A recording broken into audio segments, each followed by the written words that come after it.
Hello students, आइए solve करते हैं question of polynomial for class 10th। तो इस वीडियो में हम कुछ क्वेश्चंस लेके आए हैं जिस पैटर्न पर पॉलिनोमियल में क्लास 10th के लिए क्वेश्चन बनते हैं। ठीक है, तो पहला है हमारा check given expression is polynomial और नॉट। तो चेक करते हैं कि ये पॉलिनोमियल है या नहीं है। नॉट, ये पॉलिनोमियल नहीं है because no, this is not polynomial because variable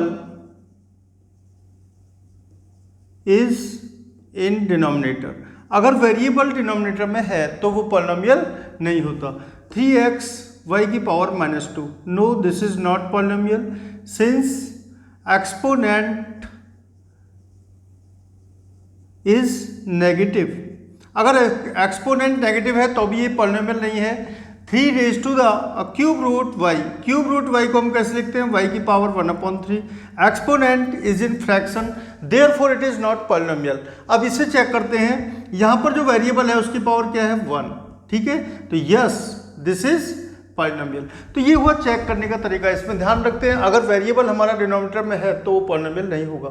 मतलब सीधी सी बात है जो हमने पहली वीडियो में पढ़ा था कि पॉलिनोमियल कब होगा, अगर वेरिएबल की पावर किस में आती है, होल नंबर में। ओके, अब इसके बाद दूसरा टाइप का क्वेश्चन लेते हैं। दूसरा क्वेश्चन लेते हैं जिसमें वो जीरोज पूछता है आपसे। क्या पूछता है, नंबर ऑफ जीरोज, जो आपकी एक्सरसाइज में भी है एनसीईआरटी में। क्वेश्चन लेते हैं, फाइंड नंबर ऑफ जीरोज। क्या दे रखा है उसने, ग्राफ दिया हुआ है। Find number of zeros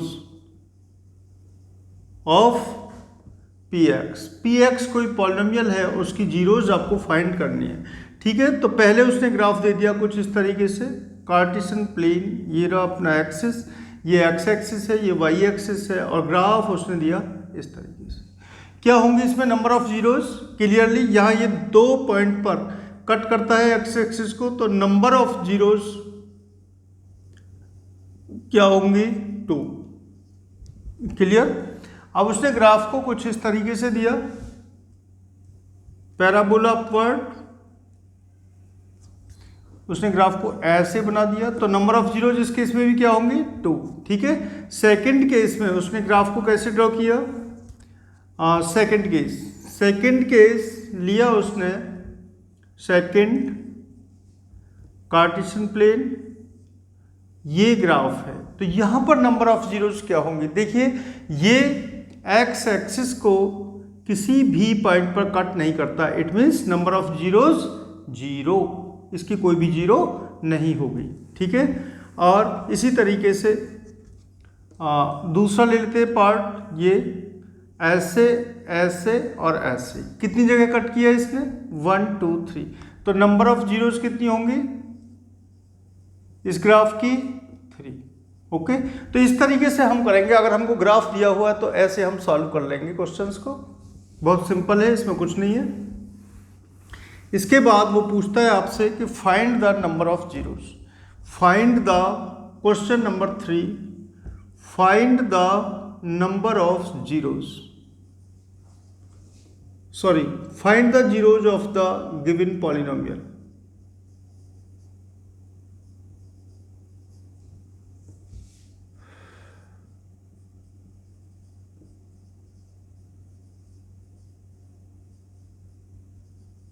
given polynomial. ठीक है, तो नंबर ऑफ जीरोज कैसे फाइंड करेंगे, पहला एग्जांपल लेते हैं हम, t² - 15।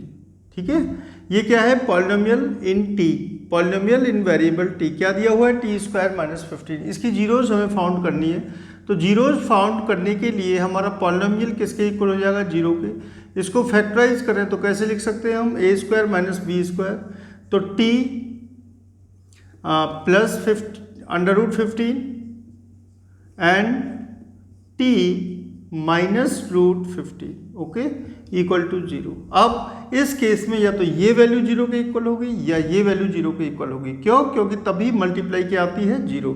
तो हम t plus √15 is equal to 0 ले लेते हैं, तो t की वैल्यू हो जाएगी -√15, यहाँ t -√15 इक्वल टू 0 ले लेते हैं, तो t की वैल्यू हो जाएगी √15। तो ये हमने 0 फाउंड कर ली। इसके बाद दूसरा एग्जांपल लेते हैं। दूसरा सेकंड एग्जांपल लिया हमने क्या, find the number of zeros का सेकंड एग्जांपल लिया हमने 7y² minus 11/3y minus 2/3।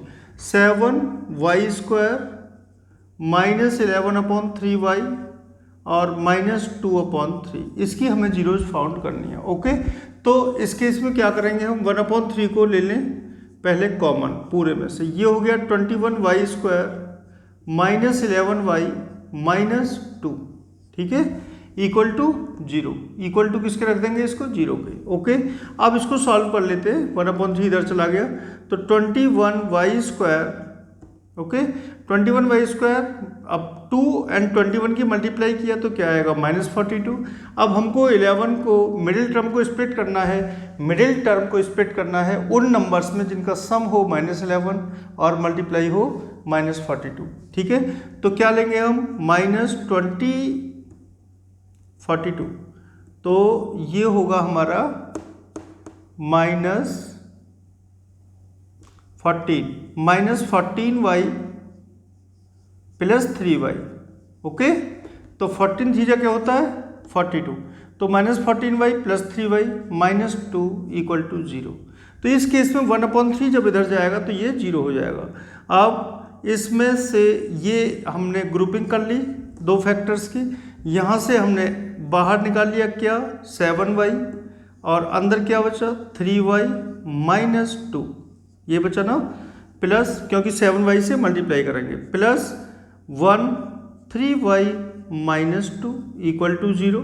Okay, अब पूरे में से 3y माइनस 2 को हमने बाहर ले लिया, क्या बचा 7y plus 1 equal to 0। Okay, अब यहाँ देखिए इसको 0 के इक्वल रखते हैं, तो 3y माइनस 2 इक्वल टू 0, तो 3y इक्वल टू किसके हो गया 2 के, और y की एक वैल्यू आ गई 2/3, ठीक है।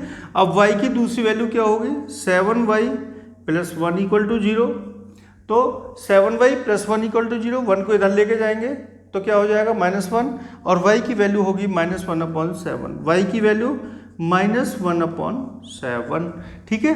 तो ये हमारी दो जीरोज निकल के आ गई 2/3 एंड -1/7। ओके, अब नेक्स्ट किस तरह के क्वेश्चन बनते हैं, नेक्स्ट क्वेश्चन लेते हैं एक, formation of polynomial if the sum of zeros and number of zeros are given. If the sum of zeros find, नहीं, form the polynomial. Question number 4 लिया हमने,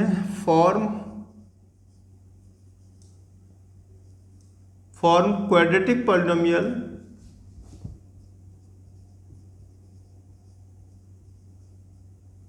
if sum of zeros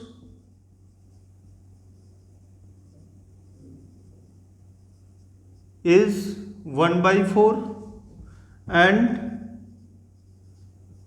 product of zeros, या ऐसे लिख लेते if sum of zeros and product of zeros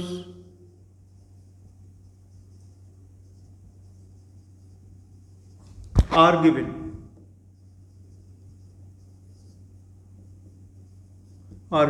ठीक है, तो नंबर फर्स्ट लिया हमने, सम ऑफ जीरोस दे रखा है हमें 1/4, प्रोडक्ट ऑफ जीरोस दे रखा है -1, ठीक। नंबर सेकंड ले लिया हमने, सम ऑफ जीरोस दे रखा है हमें √2 और प्रोडक्ट ऑफ जीरोस दे दिया इसने हमें 3। ओके, प्रोडक्ट ऑफ जीरोस दे दिया इसने 3, √2 एंड 3। अब कैसे निकालेंगे हम इसका, सॉल्व कैसे करेंगे, तो सॉल्व करते हैं। देखिए सम ऑफ जीरोस क्या होता है, माइनस कोएफिशिएंट ऑफ x, तो -b upon a upon coefficient of x², ये आपको दे रखा है 1/4। प्रोडक्ट ऑफ जीरोस कितना गिवन है आपको c/a।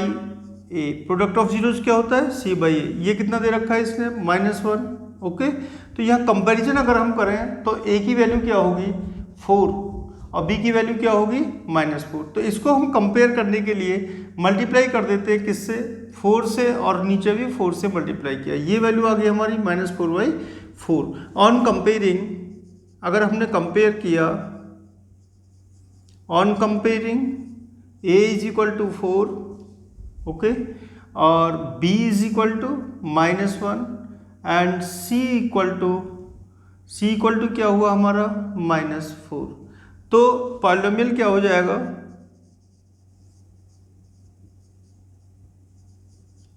पॉलिनोमियल हो जाएगा हमारा ax² मतलब 4x², ठीक है, प्लस bx मतलब -x, 1b यहाँ कोफिशिएंट क्या लेंगे -1 और -4, ये हमारा पॉलिनोमियल हो गया। ओके, सेकंड केस में कैसे करेंगे, सेकंड केस है हमारा क्या, सेकंड केस में हमें सम ऑफ जीरोस गिवन है क्या √2, यहीं पे लिख लेते हैं सेकंड केस, ये था फर्स्ट, सेकंड ले लिया हमने, सम ऑफ जीरोस गिवन है हमें √2 और प्रोडक्ट ऑफ जीरोस गिवन है हमें 3, कितना गिवन है 3, ठीक है। तो यहाँ इसके नीचे क्या होगा कोएफिशिएंट 1, इसके नीचे क्या होगा कोएफिशिएंट 1। तो ऑन कंपेयरिंग a की वैल्यू क्या हो गई 1 और b की वैल्यू क्या हो गई -√2 और c की वैल्यू क्या हो गई 3। तो पॉलिनोमियल क्या हो जाएगा हमारा x² -√2x plus 3। Okay, clear हुआ। अब नेक्स्ट क्वेश्चन लेते हैं थोड़ा और हायर लेवल का। तो इसी तरह के क्वेश्चन इस चैप्टर से बनते हैं पेपर में आने के लिए। क्वेश्चन नंबर 5 लेते हैं हम। क्वेश्चन नंबर 5 है हमारा, if alpha and beta are the zeros of the polynomial x² - 2x - 15, ठीक है। If alpha and beta are zeros of polynomial, polynomial क्या गिवन है हमें x² - 2x - 15, x² - 2x - 15, ठीक है। देन फाइंड पॉलिनोमियल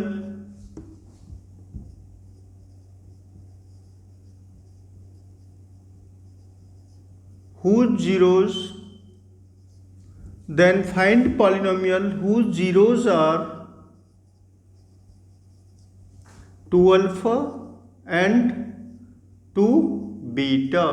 ओके, तो सबसे पहले क्या करेंगे, हमें क्या गिवन है जीरोस उसने दी हुई है कि अल्फा एंड बीटा, हमको गिवन है कि इस पॉलिनोमियल की, एक तो पॉलिनोमियल गिवन है हमको px, क्या गिवन है x² - 2x - 15 और इसकी जीरोस गिवन है अल्फा एंड बीटा।